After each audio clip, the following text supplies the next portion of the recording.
Bom dia a todas, a todos. Nós estamos dando início a mais um programa, Uma Janela para o Mundo, visões do programa Santiago Dantas. Estamos retomando os trabalhos após um breve recesso. Nós contamos aqui com o apoio da Assessoria de Comunicação da Unesp, na figura do Roberto e da Amanda, e temos como nosso colaborador direto Ângelo Lira, daqui do programa Santiago Dantas. Antes de iniciarmos o programa de hoje, eu gostaria de divulgar o nosso simpósio de relações internacionais, que ocorrerá aqui no programa Santiago Dantas, de 7 a 10 de novembro deste ano, e as inscrições para os grupos de trabalho e workshops doutorais se encontram ainda abertas e prorrogadas até o dia 27 de agosto. Após esse prazo, aqueles que quiserem participar como ouvinte, as inscrições permanecerão abertas. Em breve serão divulgados os minicursos. Informações adicionais é possível obter no site do programa Santiago Dantas.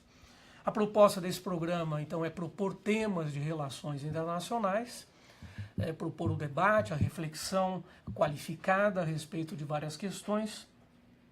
E hoje nós estamos retomando uma temática que já iniciamos em outras edições do Janela, é a questão do governo Trump e os Estados Unidos, nos Estados Unidos. No caso aqui, mais especificamente, nós estamos buscando tratar hoje das questões relativas ao governo Trump e à América Latina. Para tratar dessa questão, o nosso convidado é o professor Luiz Fernando Ayerbe, da Unesp, e aqui do programa Santiago Dantas, a quem agradecemos muito. O professor Ayerbe é o criador, o apresentador de um programa também extremamente importante, que é o Sem Diplomacia. Então, muito bem-vindo, Ayerbe. Nós vamos iniciar tratando da seguinte questão. Antes mesmo do atual governo Trump, durante a campanha eleitoral havia diferenças marcadas entre as propostas apresentadas por ele e pela outra candidata do Partido Democrata, Hillary Clinton. A questão para iniciarmos, então, quais eram essas diferenças de propostas e se efetivamente elas estão sendo implementadas? Bom, muito obrigado pelo convite, estar nesse programa, essa excelente iniciativa do Santiago Dantas, aqui com o colega Samuel.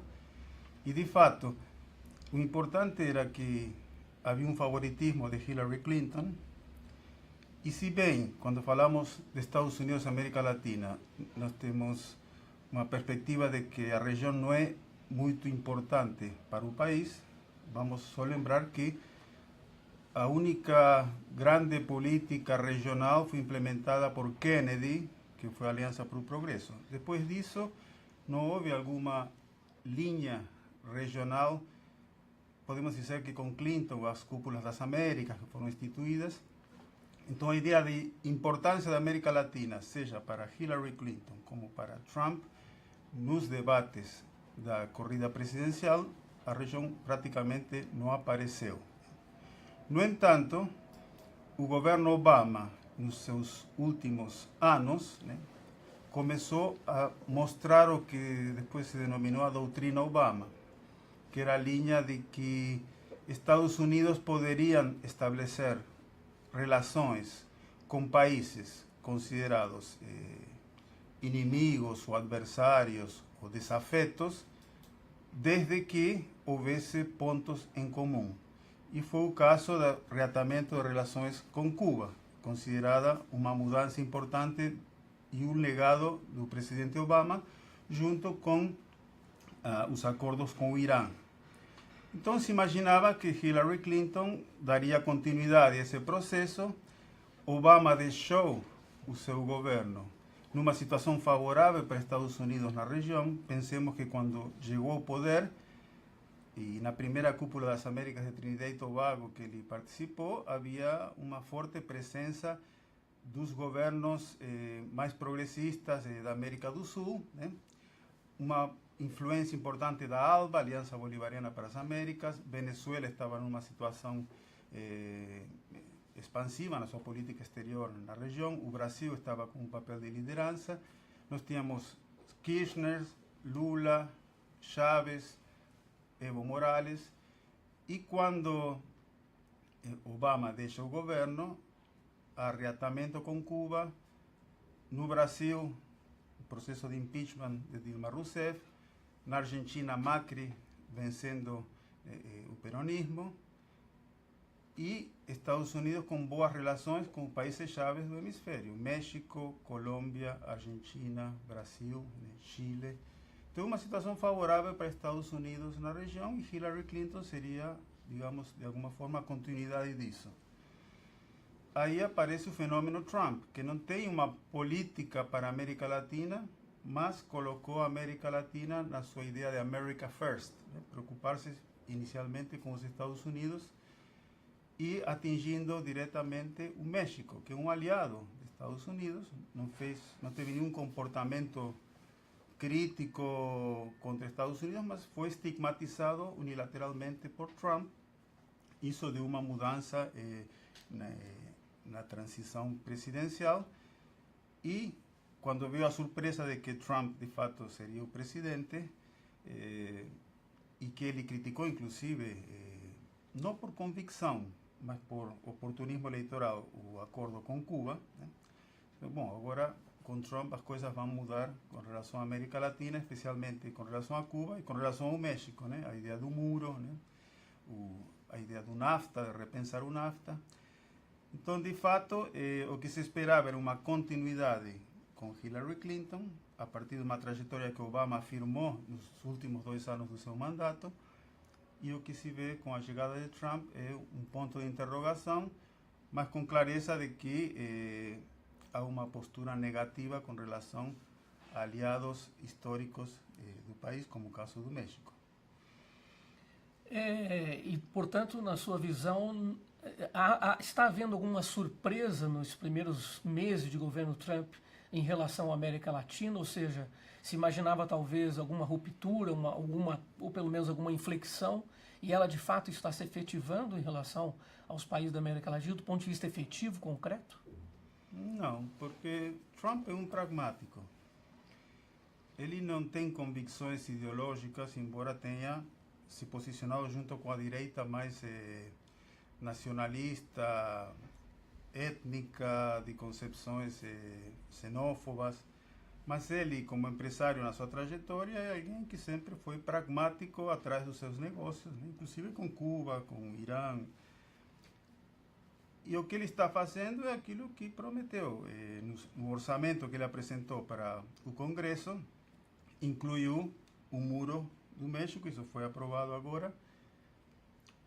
No caso, mudanças importantes. Se pensarmos um instrumento que eu acho bom para medir, né, e avaliar as mudanças de política de Estados Unidos para a América Latina é o orçamento do Departamento de Estado, que é o Ministério das Relações Exteriores dos Estados Unidos, e quais são as prioridades. Não só os recursos, sino para onde esses recursos são prioritários. De fato, Trump estabeleceu um corte, né, no Departamento de Estado de quase 30%, 28% mais ou menos, só que para a América Latina esse corte foi de mais de 30%.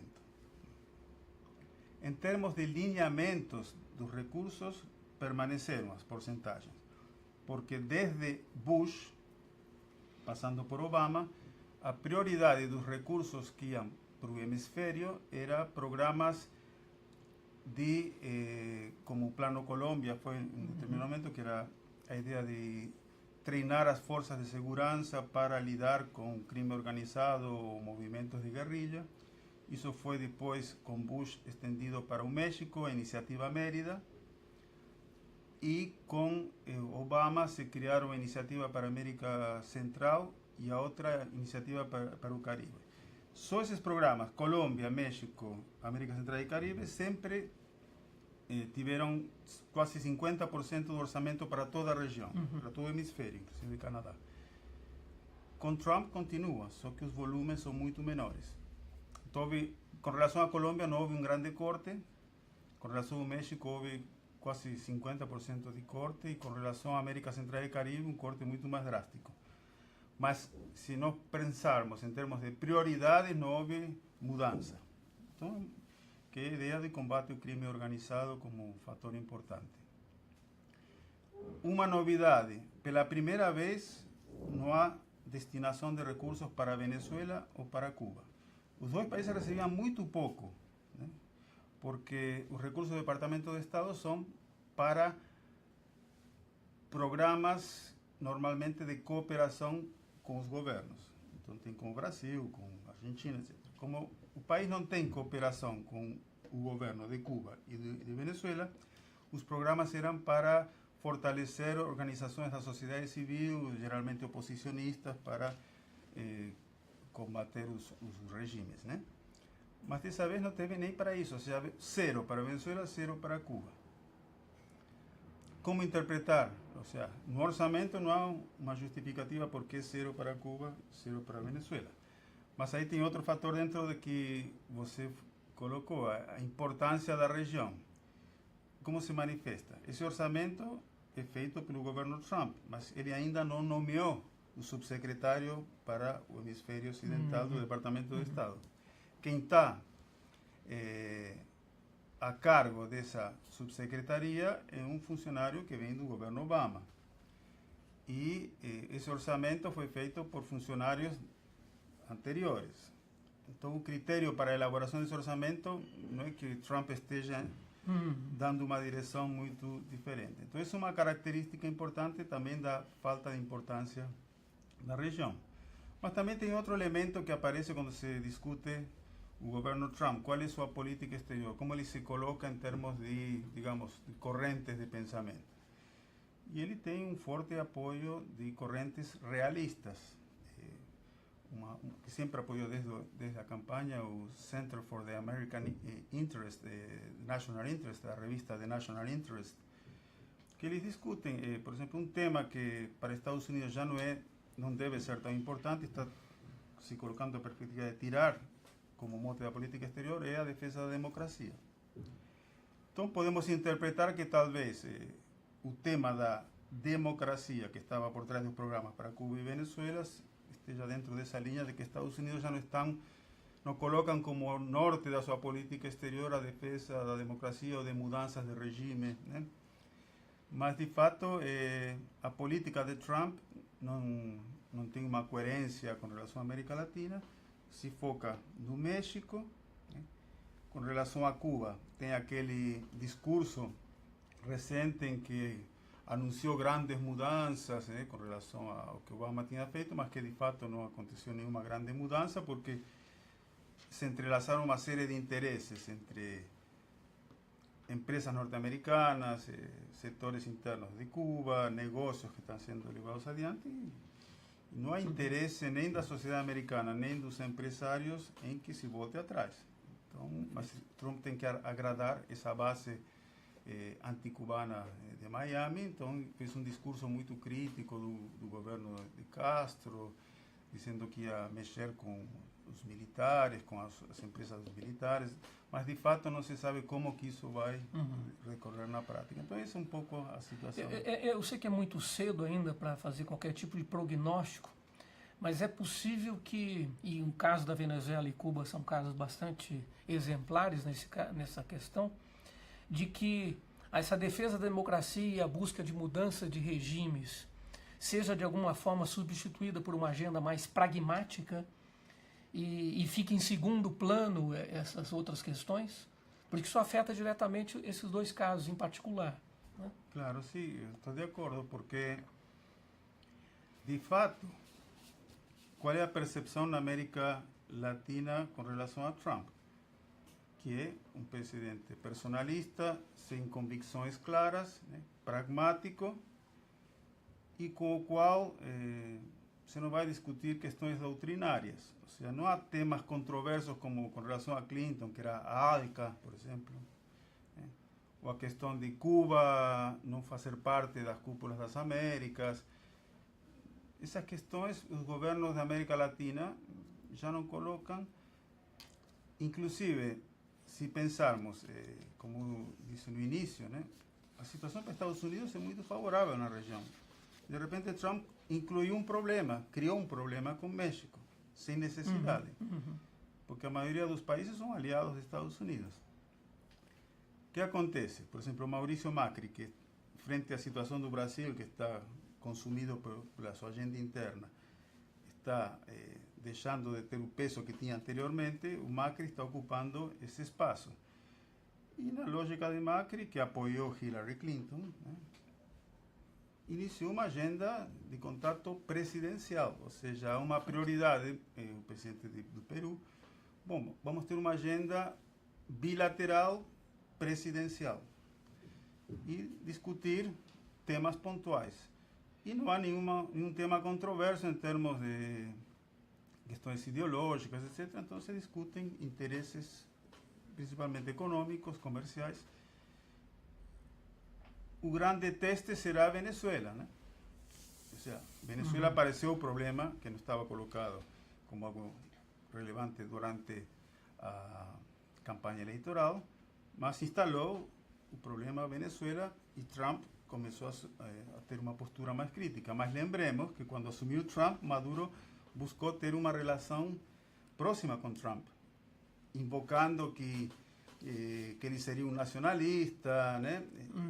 O Maduro interpelou um pouco o Trump nessa lógica, e quando Trump começou a ter posturas críticas da Venezuela, dizendo ele está sendo mal assessorado, né? Cuidado, Trump, que se está sendo mal assessorado, agora já passou diretamente. Mas é assim, Venezuela se instalou como um problema e Estados Unidos está tendo um protagonismo um pouco maior, mas não é o principal protagonista. Que está ocupando esse espaço são mais os países da região. Nós já temos algumas questões encaminhadas pelos participantes online. Temos aqui o Gustavo Henrique Barbosa, penso eu, do curso de Relações Internacionais da FURG, Fundação da Universidade do Rio Grande do Sul. Se não for isso, Gustavo, por favor, depois me corrija. O Gustavo encaminha a seguinte questão a Herb. Os impactos da política Trump podem afetar de modo direto o Brasil? Se sim, em qual área?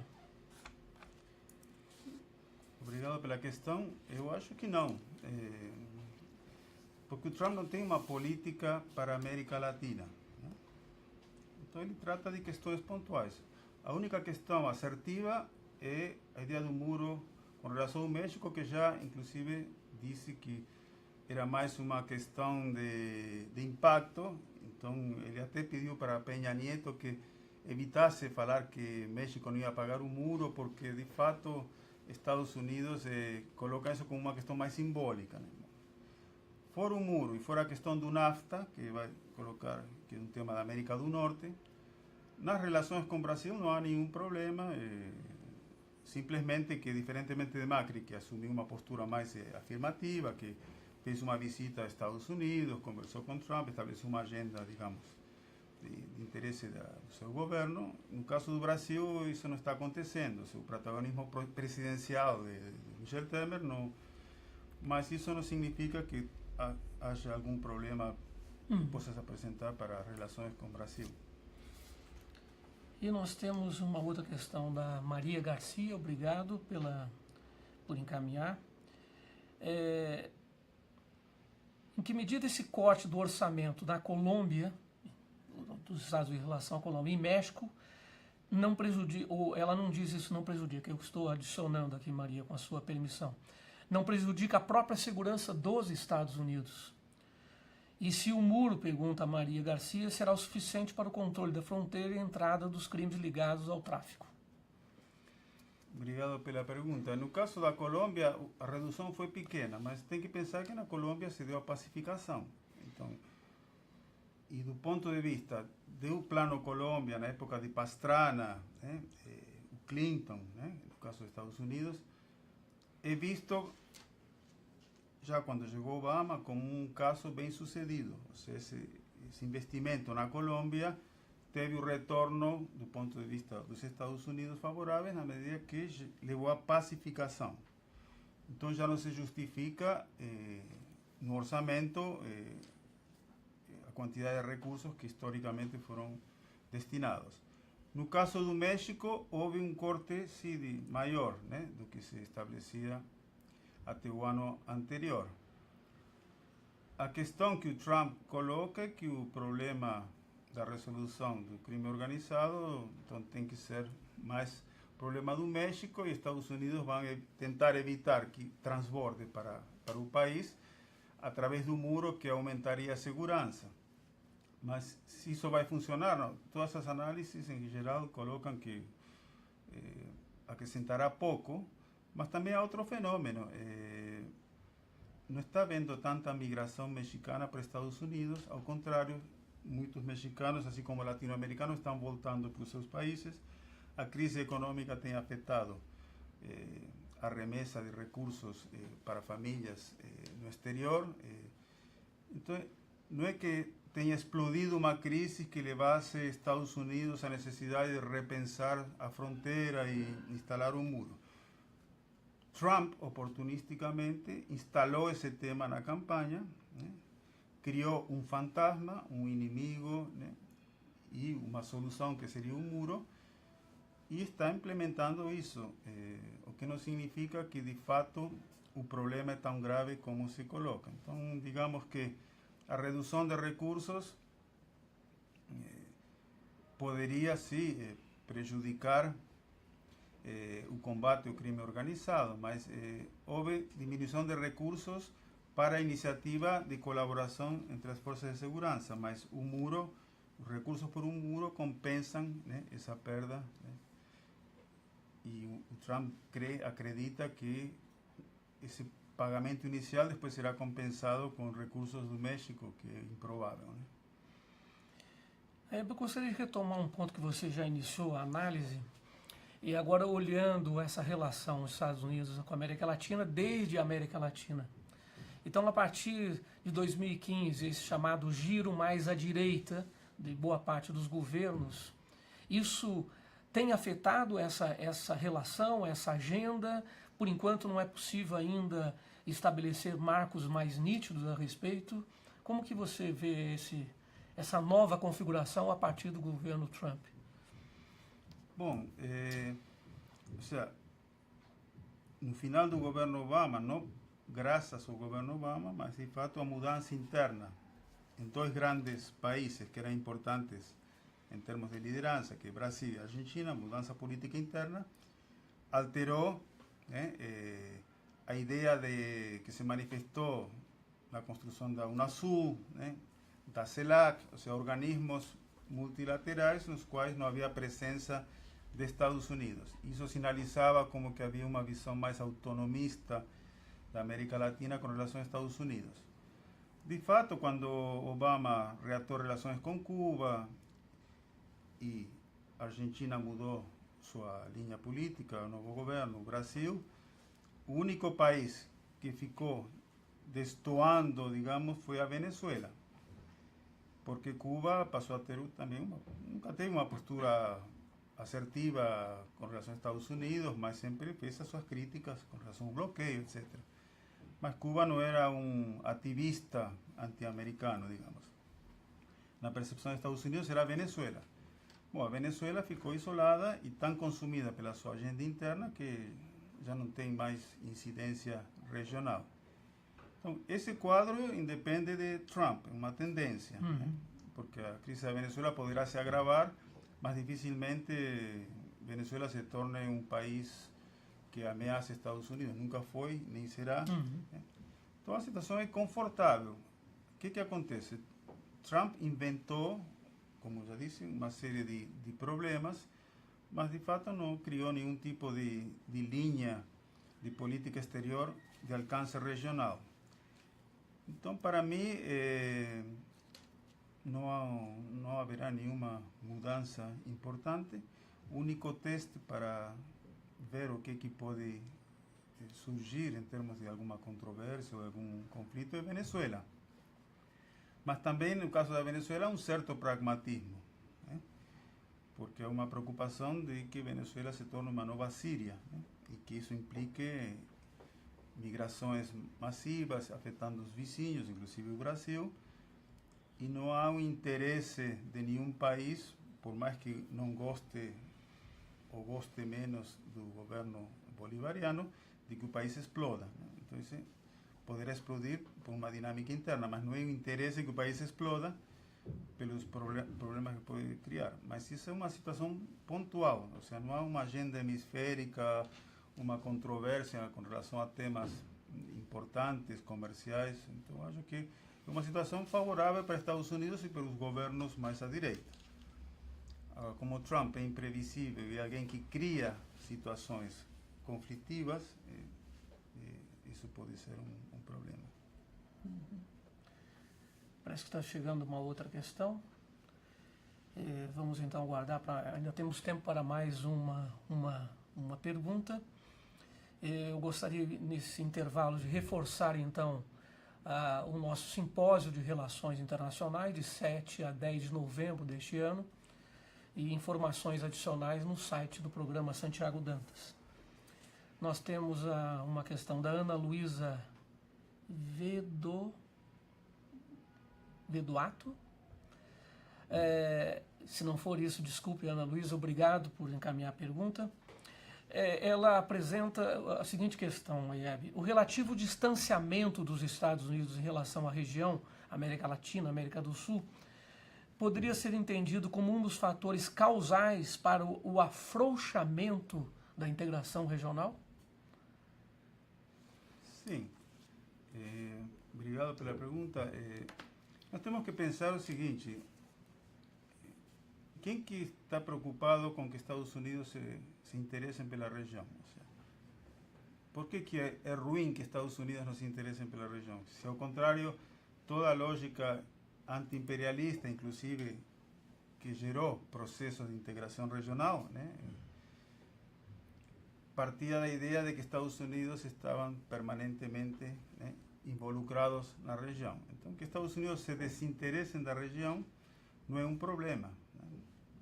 Que o Trump atue dessa forma, voltado exclusivamente para os interesses dos Estados Unidos, e diga isso, que Estados Unidos estão preocupados exclusivamente com seus interesses, não é um problema. Então, digamos, por que Estados Unidos se preocupa menos com a região? Não porque Estados Unidos tenha adotado uma postura menos intervencionista, é que a região não lhe gera situações conflitivas que justifiquem uma grande preocupação.